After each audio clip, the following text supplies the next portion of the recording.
Hello everyone, today I am demonstrating my Apache NiFi data flow assignment. The objective of this project is to monitor log files and automatically separate files containing errors from normal log files. Here is my NiFi workflow.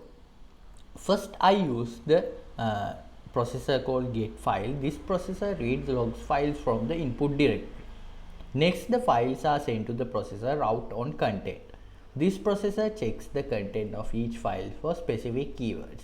In this case, I configured it to search for the word error. If the file contains the word error, it is routed to the alerts path. If the file does not contain error, it is routed to the normal path. After routing, I use two put file processors. One put file processor stored alert files in the alert folder. The other put file processor stores normal files in the normal folder. Now I will show the input log file.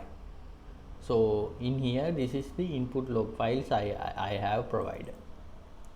So since this file contains the word error, NiFi identify it as an alert file.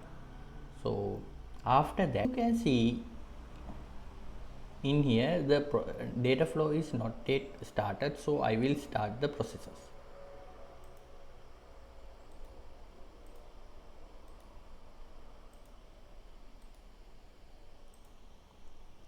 As you can see, the queue is processing the file.